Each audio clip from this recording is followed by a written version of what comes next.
The journey is conversations with ordinary people about stories of transformation and how we may have had setbacks in our life and how we persevered through those, how we've learned from those obstacles, and how they've maybe helped us on our path today.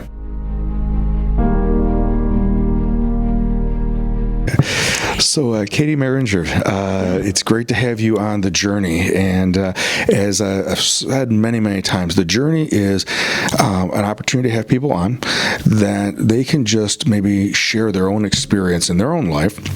And how did they either transform throughout their own life as they've struggled with different things, as the opportunities, maybe either through setbacks or just through life itself. How have you failed forward? How have you recreated yourself over time? And just getting to know you a little bit and the things that you've learned about yourself and about life throughout your life. Yeah. And so, but before we jump into all that, if you could just maybe tell us a little bit about yourself, and then maybe initially, what do you do for fun? What does Katie do for fun?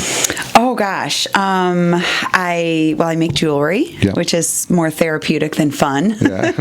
And my wife and family members have some of your jewelry, and they just absolutely they love it. That's so sweet. Yes, they've been big supporters. I have a 5-year-old, so he keeps me very busy. So there's a lot of going to the trampoline parks and going to parks. Otis is obsessed with slides, so anything involving anything going down slides or trampoline park. So do a lot of that. And when I'm in a play, there's that, and then work and seeing my girlfriends. Like.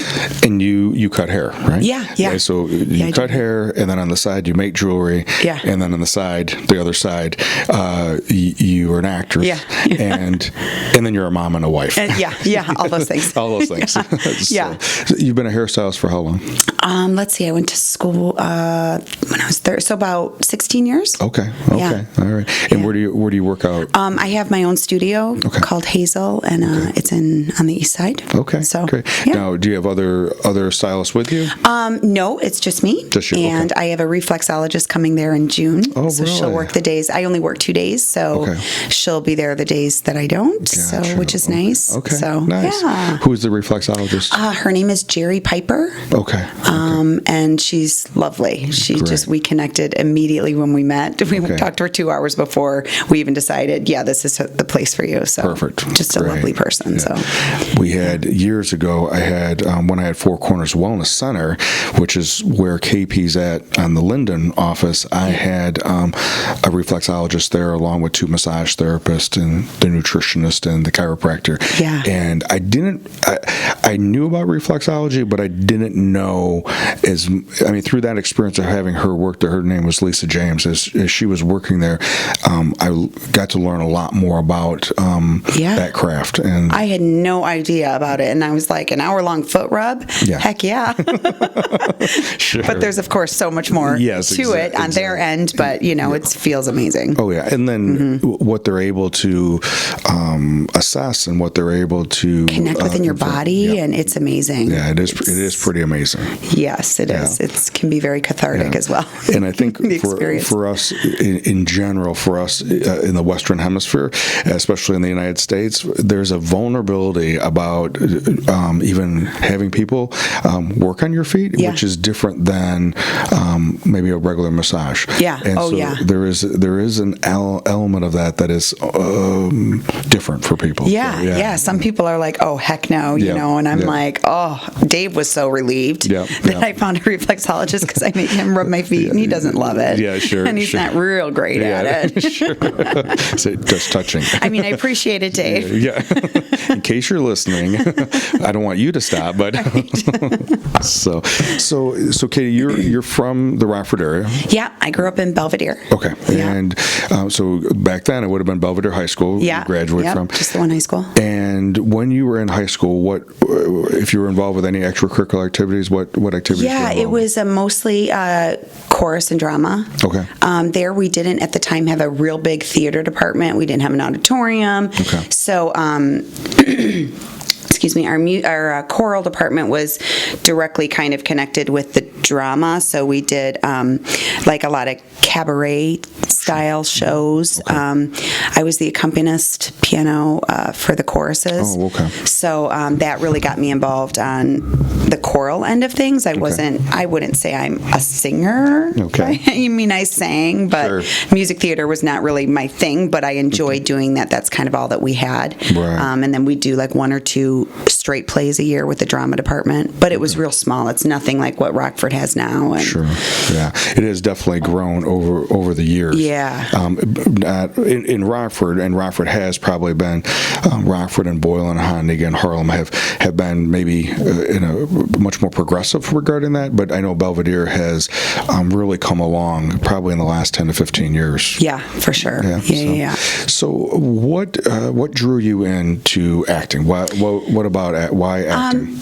I don't know. I loved it ever since I could remember, putting on plays in the basement, and I don't know. I loved storytelling, and I loved being other characters. I had a lot of anxiety as a child, which you're familiar with. Yeah. And I think that was an outlet for me because I got to be somebody that wasn't me, the person who was maybe in pain or hurting or afraid or lonely. And so that when I was in 5th grade, I think I got involved with at the time, Clock Tower Children's Theater. Sure, yeah.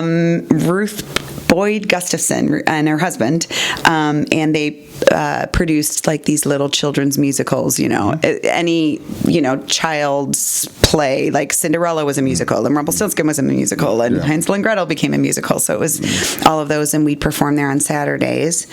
And that kind of just took me into more theater and got involved in high school. And I mean, from as early as I can remember, I always told my mom I wanted to be a beautician and an actor. Okay. And I'm both of those things, which is crazy. Interesting. But yeah, I just always wanted to be. So I knew in high school I dabbled a little bit in Chicago I got an agent and did some print work and, just light stuff. And then I went to theater school to Illinois State to study theater. So when you said print work, does that, did you like modeling type? A little bit, yeah. Okay, yeah. Gotcha. Okay. Just, for...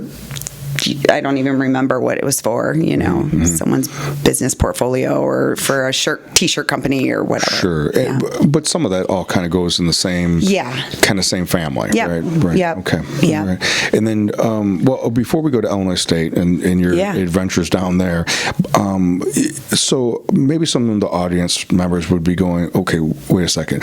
One of my greatest fears is standing up in front of people and talking, let alone performing. And you suggested that actually acting helped you with your anxiety, where some people, the thought of them being in front of people performing actually causes them anxiety. So, let me clarify, because I'm with those people 100%. If Katie has to get up and talk to people, it's very uncomfortable for me. My anxiety is all there. I have stage fright in that way. If I have to be Katie, I hated speech in high school. But being a character on stage is completely different for me. I am not an improviser. That scares me. Of course, I have done it, and of course, I could if I had to. And sometimes you have to in auditions. But I'm not one of those people that wants to be at Second City and be vulnerable on stage and improvise with other actors. So I need the script. I need the character. And then I'm in the safest place in the world. I can't describe it.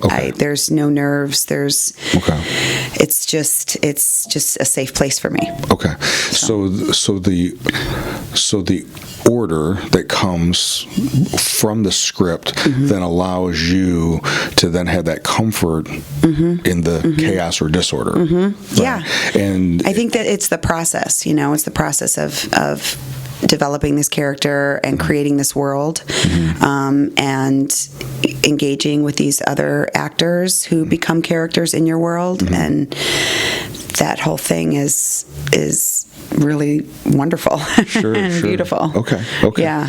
And so then let's jump to, because I'll probably have some more and I'll come back to that. So went down to Illinois State and you were going to pursued theater. Yep. Down there? Okay. Yep. I was a theater major. Yep. Okay. And so what was that like? Did you go all 4 years? Or? Yeah, it was 4 years. Okay. And Illinois State is a Bachelor of Science, so it's not a Bachelor of Art.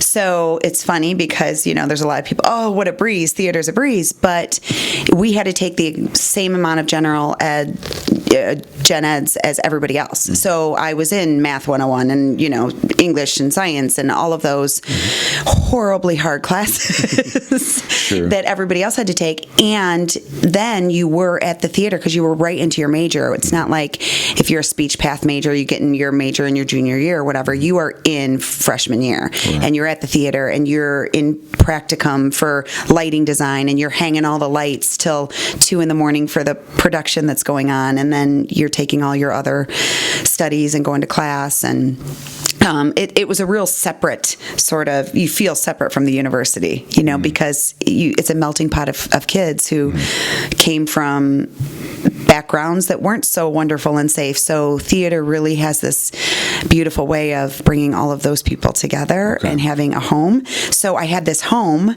on campus, plus my dorm, plus all of these other areas of my life that I needed to do for grades. And but yeah, I started hardcore my freshman year and started doing plays and as you think back on that experience, obviously that's a huge jump from Belvedere, and especially a smaller program at Belvedere at that time. Yeah.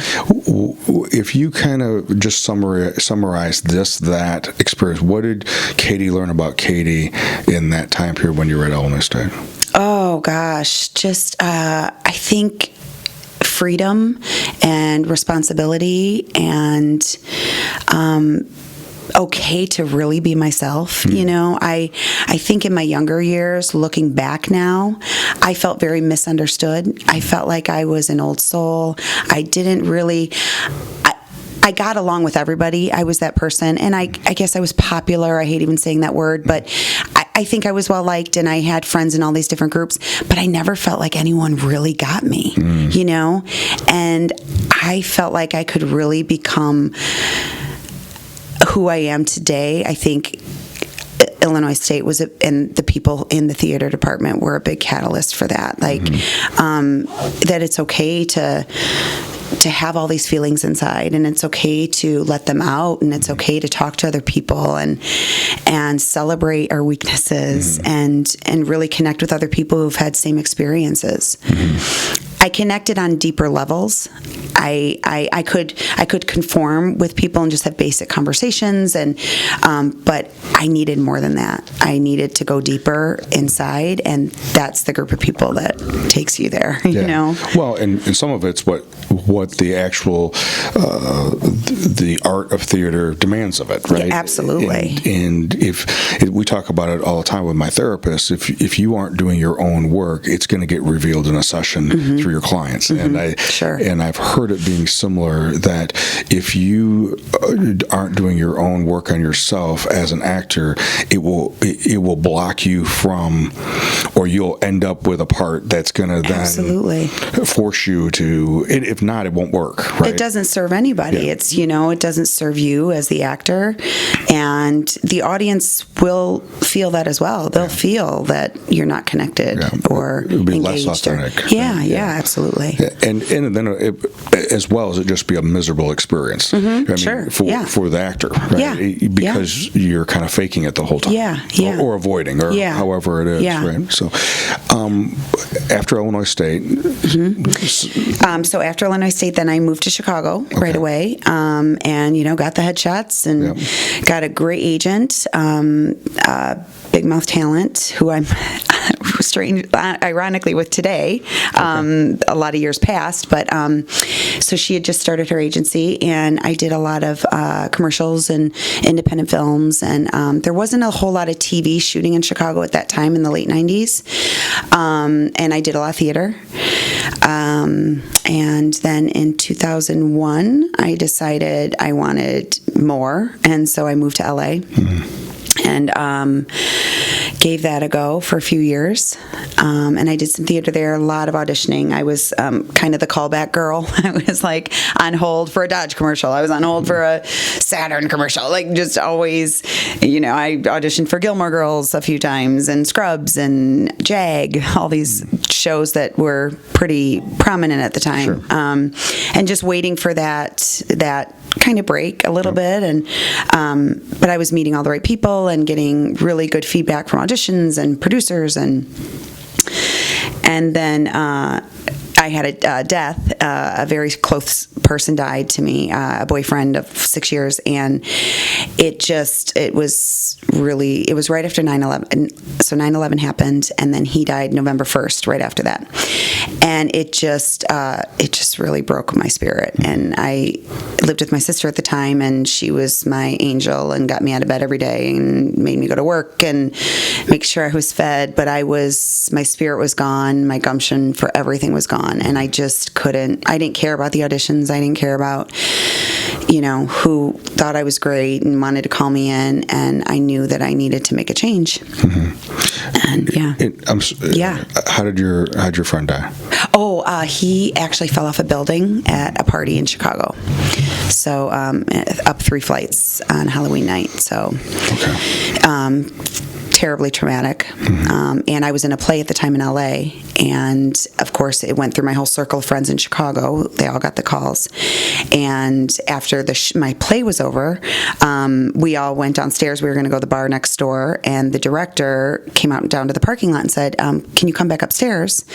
And I said, yeah. And I was like, that wasn't uncommon because agents would see the plays. People, like, it wasn't a big deal. You thought, oh, somebody saw me and wants to talk to me after the show. So that's what I'm thinking. I'm riding the elevator up with him, and I'm looking at him, and I'm just, something's not right. And he said, your sister's here. And then I knew somebody died. I knew with everything in me. And my sister was in a room, and she came to be the bearer of bad news, and they didn't want me to find out because of course I had 19 messages on my phone, and they wanted to make sure somebody was there with me. So Okay. Yeah. And so, not that you hadn't had other losses or setbacks prior to that. Obviously, there was career disappointments and of course. And things like that. But this was different, and it really was a different thing that changed. Kind of stopped you in your tracks. Absolutely. If you look back on that now, and that was, so that's 2001, we're talking 19 years ago, 18 and a half years ago. What was the thing, do you think, now looking at Katie, 18 years older, right? What was the thing that dropped you to your knees? What was it about that loss that dropped you to your knees? I think young love, where it's just, and he was my best friend. And I didn't at that time have the coping skills. I had never gone to therapy. I had never been on medication. I had never, had that support system because I'd never gone through something so traumatic, I think. So I didn't know where to go to get those services. And I remember going to like a grief group, but it just never felt right. Some people had lost their spouses, their children, and it was just a different loss. I couldn't possibly understand what they're going through. And in my mind, they couldn't possibly understand what I was going through. I just didn't feel like that was a good fit.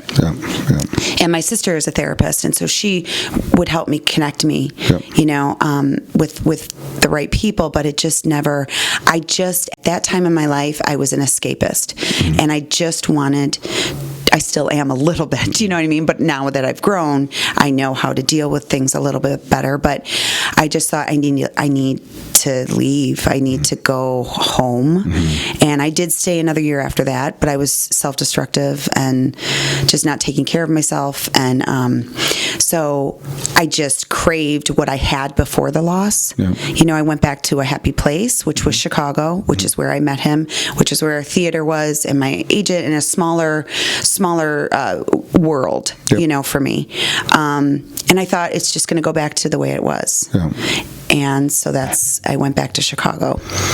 And that didn't last long because I was still a mess. Yeah. And I was like, I need to go home, which I never was going to do. Right. And I came back to Rockford and thought I'll go to beauty school because I was a makeup artist as well in LA. And I always loved doing hair and whatever. So I'm like, I'll get a trade and I'll heal my heart and everything will be fine. And this will take about 9 months. And then I'm going to go back to LA or New York or wherever. So sure, yeah. And on paper, it makes sense. Yeah, it totally does, right? I'm going to recreate myself. 9 months of grief. Yep. I'll go through all the stages, and then totally. all the stages. I'll lose a little weight, and I'll just be real happy again. Yeah. And so it is interesting. When I was just having a conversation with a group of people the other day about Catherine Kubler-Ross's work about the 5 stages of dying and how it's been misused in thinking that those are the 5 stages of grief. And it's really, her work was about people that were terminal, and they were in the process of going through being terminally ill and actually dying. So those 5 stages of denial and anger and depression and bargaining till we get to acceptance, we go through similarities in when someone has passed in the grieving process of that. But for so many times, why that frustration is so great, why the stages don't fit, is because they were never designed for grieving of a loss. It was the grieving. It was grieving a loss, but it was a loss of life that hasn't ended yet. And it was that the either being terminal or maybe it could be for some other people, it could be being elderly or whatever it may be, or it could be a relationship ending or a career ending or something like that. The stages may fit more appropriately, but when the loss has already happened, like there's a part of us that knows, but what am I in denial about? I know it's not like he's going to walk through the door or she's going to all of a sudden, call me on the phone or whatever it may be. But it is interesting. Even myself, I remember early on in my career as a counselor, I'll be like, all right, I got Ross's stuff. Let's talk about that, and not doing a deeper dive into that aspect of it. So become a beautician, hairstylist, obviously still can do makeup, still doing all those things, and graduate and not exactly. No. And then I just kind of got sucked into the little world of, I never had health insurance. I'm like, I want health insurance. I want, a garage to park my car in, and I want to be married and have what all these other people in this Rockford area had. And I kind of got sucked into that world a little bit, and I met somebody, and I made some poor decisions, and we were never right for each other. Very good guy, and but just not right for each other. And so that lasted 3 or 4 years. And then in that time, I reconnected with Richard Rather, who had just left New American Theater and started Artists Ensemble. And he called me in to audition. And I had known him years ago from NAT days because I grew up there in high school. And so I started doing plays with them, so I was able to kind of keep my wheels going with the acting, which theater always was what really filled my soul. I mean, camera is great, and that it's a much better paycheck, and it's exciting in all different ways. But theater is really my love. So I was able to join Artists Ensemble, and I'm an ensemble member there, and maintain, my theater career. Sure. Yeah. Well, I know that you've done a lot of in your personal life. You've done a lot of hard work, and you're married again now. And you have a beautiful little boy. Otis, so I know Dave has been a huge part of your life with that, and I know that there was a time period that this isn't going to happen. I won't be able to find someone who will be my best friend, who will be. And with Dave, you guys have created that. And, we're very lucky. And then of course having Otis, that's a whole nother aspect of experiencing what love is and all that. And I know that necessarily wasn't a real easy, and some of the struggles of parenting that came along with that, because initially Otis had some difficulties.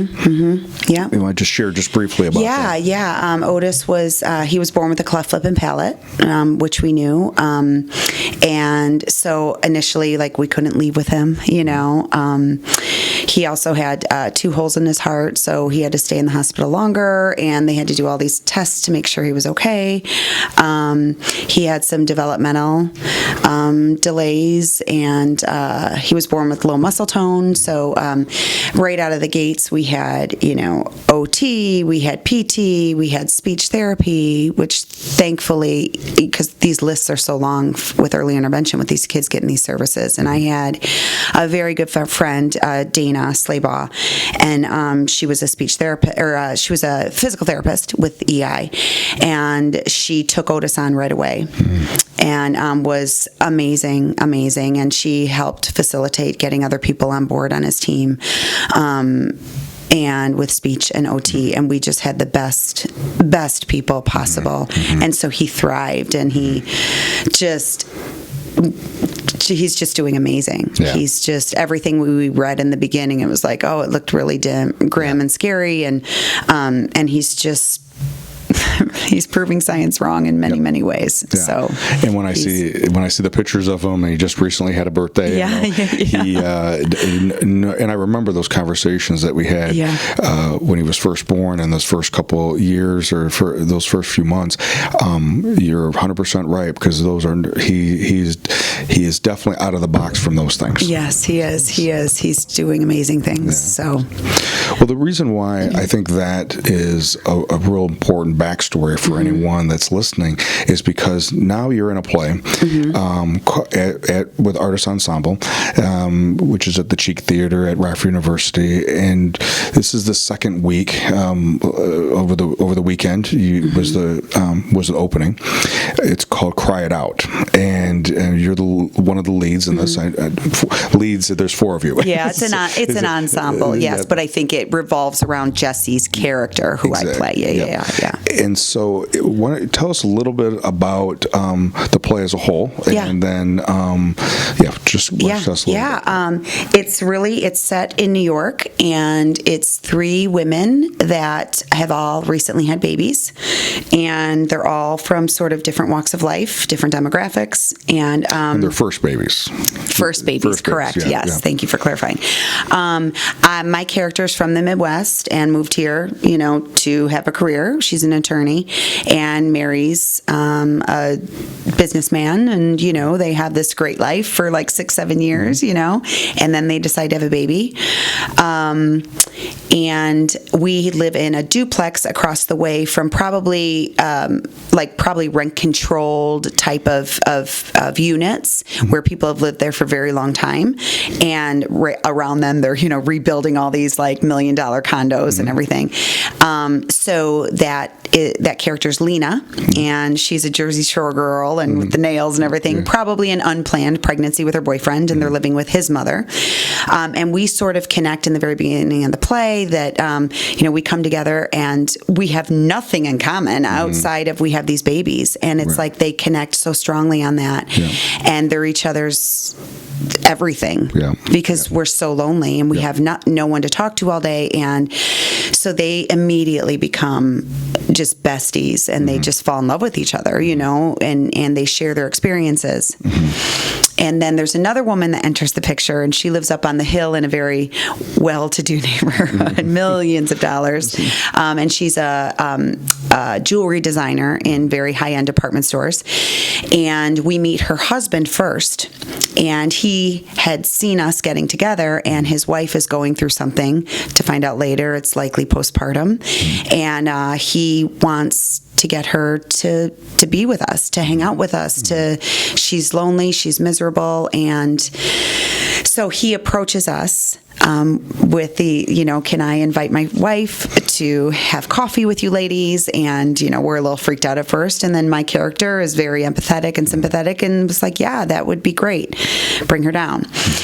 So we have a very sort of clear picture of what she's going through, painted by her husband. Yeah. Her character comes in a little later and has a 2-page monologue, a fiery, beautiful monologue, directed towards my character, Jessie, and she tells her story, and it's very different from the way her husband tells the story. Yeah. So it's this one shared struggle of being a mom, and how it's all supposed to go, and the way it looks isn't necessarily the way it's going to be. And from the delivery, from from being pregnant to the delivery to the aftermath, any complications, to loneliness, to breastfeeding, to juggling your career. Do you want to go back? No, my character is struggling with that. To how your marriage changes and the expectations that are set for us women who have had babies, who we are in the world, who we are to our husbands, who we are to everybody. Their world is rocked, all of them. Yeah. So, as you did you know much about this particular play prior to Richard approaching you? I did, only because it was done at Northlight in Chicago, and I didn't get to see the production because I was in a play here. But I had read about it, and Molly Smith Metzler, am I saying her last name right? I always mess it up. But she's actually a screenwriter, and she writes for Orange is the New Black and Shameless. So she's a very witty writer, very relatable, very current. Writes very strong women's roles. And she had wrote this play based on her experience of having a baby. She was like, I gotta write about this because this is nothing I knew existed. I have to tell my story. So I think it was originally done at Theater Louisville. And then Northlight did it in Skokie a few years ago. And I had friends who had seen it, and I read all the reviews, and it just was like, I would love to do the show someday. So when Richard brought it up for our season, for a possible play for our season, I was like, oh my God, that we have to do that. And so I read a lot about it, and it just was so, of course, relatable for me, coming from, having a baby a few years ago. And I thought it's a very current theme and needs to be talked about. Yeah. So outside of just 5 years ago, you just had Otis, right? Outside of that, what else about this particular your character, Jessie's character, Jessie's character? What else spoke to you about? I think that with how it does change your relationship. Dave and I, we lived together for 6 years, before we had Otis. Life was great. And there's a line that my character says, what did we even do before we had the baby? Yeah. Did we just drink? Did we just go out all the time? And of course we didn't. We had other things, but you can't possibly remember our evenings anymore. We just must have watched a lot of TV or whatever. But that decision that we made to try to have a baby, and we were older parents as well. And then there's that career aspect that, we were both artists, and suddenly you can be artists and raise a child. It's difficult. There are things that you sacrifice and compromise. It's much different from the average family next door who has 9-to-5 jobs. But as Katie, I knew after I had Otis that I couldn't be a stay-at-home mom. It's not something that was in my wheelhouse.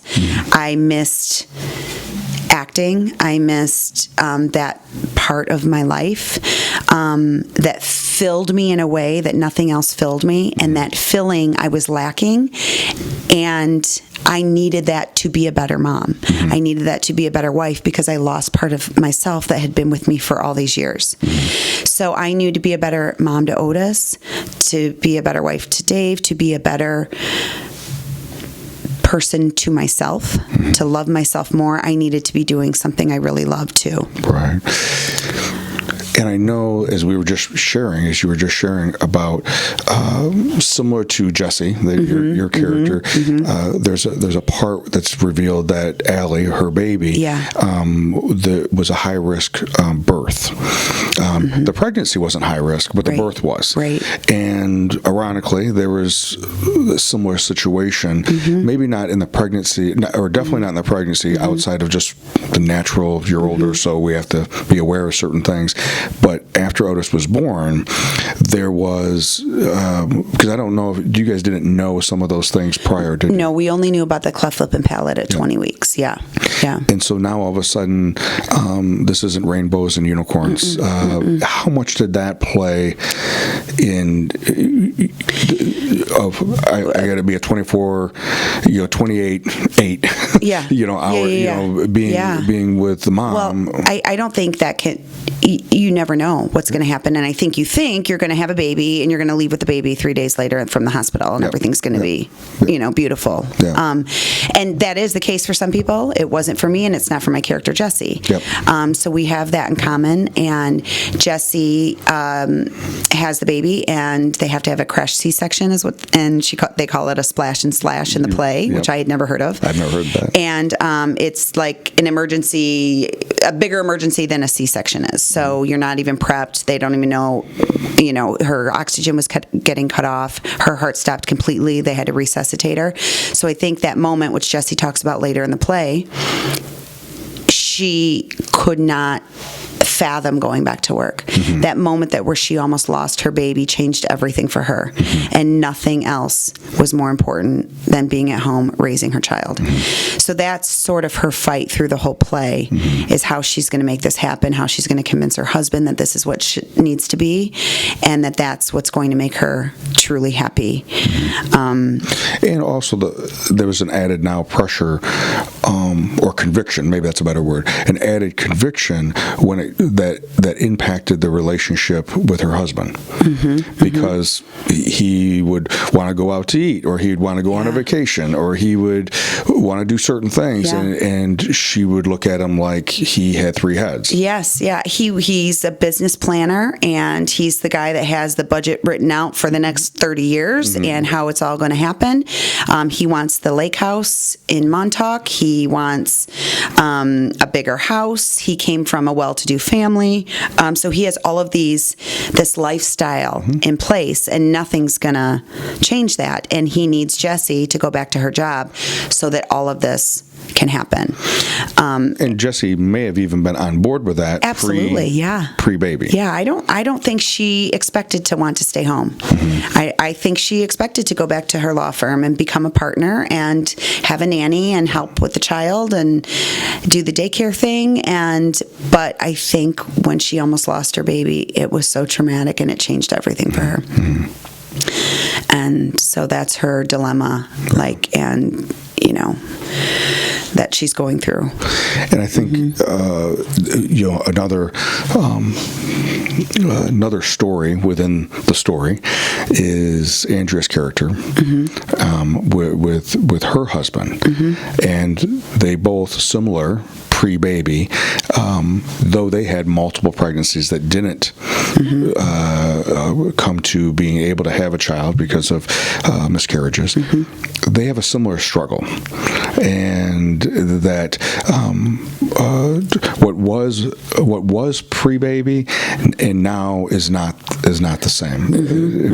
And I think there is a mirror of that in some ways that with Jessie. Yeah. Maybe speak a little bit about that. I think both of them. They both say at some point in the play that I can feel you looking at me, or I can feel her looking at me. And I think Adrian's character is everything Jessie really thought she would be. Because Adrian's this high-powered jewelry designer and wants her career and needs her career and feels guilty about having that and juggling being a mom. And Jessie's character... And in the same breath, Adrian had developed this Dequarian syndrome, is what they call it, mommy thumb. So she is unable to hold her child, which you find out during the play. And she really is grieving the loss that she can't have that connection with her baby that Jessie has. She can't breastfeed. She can't, have all these things. So they both are mirroring each other in a way that they have things that they really want, and the other has it and the other doesn't. And then they're grieving. One person's grieving and the other person is not. It's interesting how they come together. And I think that in this particular case, when I refer to mirroring, right? So it's kind of like taking a picture when you're in the mirror and you take a picture and everything's inverted, right? Yeah. And because in that case the husbands are also the opposite of each other, absolutely. Right? They're the mirror image of each other, but literally, the opposite of each other, right? Yeah. And because of his own stuff, and so he's got this huge pressure that Jessie is the ideal mother of mothers, and his wife's not, and so he's projecting a whole image of who she is or who she isn't, which causes a ton of stress between them that they can't or are not working through. It's that case of why can't you be more like her, or why can't you be more like him? And I think we've all been through that in some way. And we have this idea set what it's going to look like and what it should be, and it's not. And then we have the most beautiful and uncharacteristic therapist of the show, right? is Alina's character, Alina. Right? And maybe it would be more of a not therapist but coach, right? From an element of just this raw, unapologetic, rough on the outside but beautiful spirited Alina, who's going through her own stuff on multiple levels, but has the ability to similar that what we would talk about, unreserved, just here it is, this is who I am. She never apologizes for who she is. She doesn't have the options that these other three characters have in the play. Right. And so this isn't a dilemma for her. She has to go back to work in 24 days, and that's just the way it's going to be. It's a dilemma, but it's not, the alternative isn't a choice. No, exactly. So she's got to just face up to the fact that she has to go back to work, and she's going to spend as much time with her child as she can in the meantime, but she has to get everything in place, and she they have very blue collar jobs, her and her boyfriend. He works at a pizza place, and she's in hospital, she's admissions, thank you. So very basic jobs, probably $12 an hour. So they're doing everything they can to kind of just live. And I think there's another element there in their development, or Lena's development, is that she also wants to do it different than, there was great things in her childhood growing up, but then she also wants to make sure that this is different than what her experience was like. And that's why they move away from the boardwalk, right? That's why why they move. Bustamante. Exactly. And so I think there's also that element, and they're both in recovery, and they're living with his mom, who's not in recovery, but acting like she's being sober.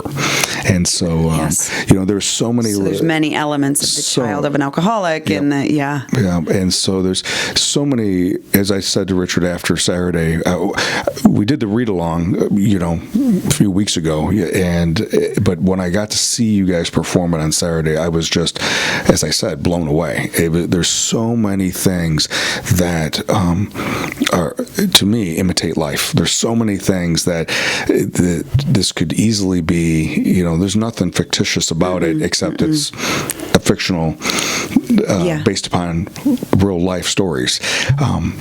And you guys do it so well. And I think for audiences, even though you guys are talking about very serious topics, it's probably one of the funniest shows that I've seen in a long time. It's just, it was, and I've had couple of people I've talked to since Saturday night when I saw it, or Saturday afternoon when I saw it, just talk about how much they enjoyed the production. Yeah, So, and Lena's character does a lot of that. She Yes. gives you the laugh that you need after you've cried a few tears. She gives you that laugh, so that there's the payoff in there. Yep, exactly. For sure. Yep. So it is definitely anything but one-dimensional. Yeah. And it's so relevant, and anyone who's experienced having a child or marriage or career, there's something in it for everyone. Or even individuals like the one character who's not been able to have a child. Right. Because of infertility issues or whatever it may be, can relate to it. Yep, absolutely. So Katie, for you, what was, and you've done thousands, hundreds of shows, right? If there was anything about this particular show that you learned, that, and I know it's not over, so maybe there's more to learn here, but if there was something right now that you would guess that this production has changed you, in what way maybe it have helped you grow to that next level? Or I think because I have a 5-year-old now, it's really easy to forget the early months, when you're home with the baby, and those months were the hardest days of my life, and you wish time away in those days. An 8-hour day with a newborn is a long time, and now I would trade that for anything to go back to that. Sure. As I'm experiencing 5-year-old tantrums, and I don't want to, and I'm not going to do that, is really, oh my gosh, just opening those floodgates again to let all of those memories come back, and how wonderful that was that I got to have that time holding my baby all day. And looking at Otis in a little different way and remembering those memories that I had with him, and how hard it was and how beautiful it was. And just letting myself, I feel like I live, because I have anxiety, I live in the future so much, like what tomorrow's going to bring and what next year's going to bring, and where's he going to be at school, and what school are we going to do, and all of these thoughts that just are constantly running. And this play has put me back in a world where it's not about any of that. Right. It's just about right at this very moment. Having that time to breastfeed your child out in the yard, and drinking that coffee and enjoying your time with your girlfriends while your baby's napping, and just taking all of those pieces that I think we take for granted, and just really trying to love all of those little moments that are sometimes so hard because they're going to be gone in the blink of an eye. Sure. So I'm trying to bring that home and enjoy every single moment I have with Otis, even though it's hard and we're pressed for time and we're out the door and, get your underwear. You should be dressing yourself, all of those things, because that's going to be gone in a blink of an eye too. Yeah. My Caleb, my son, turned 24 a couple weeks ago. Yes, I saw that. I can't believe that. And Sierra she's 21. She'll be 22. It's unbelievable. In September, and if there was one thing that I look back on, similar to yourself, I wish I wasn't so fearful and that was so distracted because we didn't know what we were doing. We had no clue what we were doing. Does. And then at the same time, I don't know. I think that's all part of the experience too, of being fearful, not knowing, doubting yourself, trying, and then you just, like for me, I had to let go and just figure out how to just focus on him and on her and on Diane, and all the other stuff was out the window. And being honest about that, being honest about being fearful and scared, and that what we see on Facebook isn't real. I mean, some people like to post their family, and that's great, and they're a beautiful family, but you don't see the flaws, you don't see what's going behind closed doors, you don't see the rage and the tears.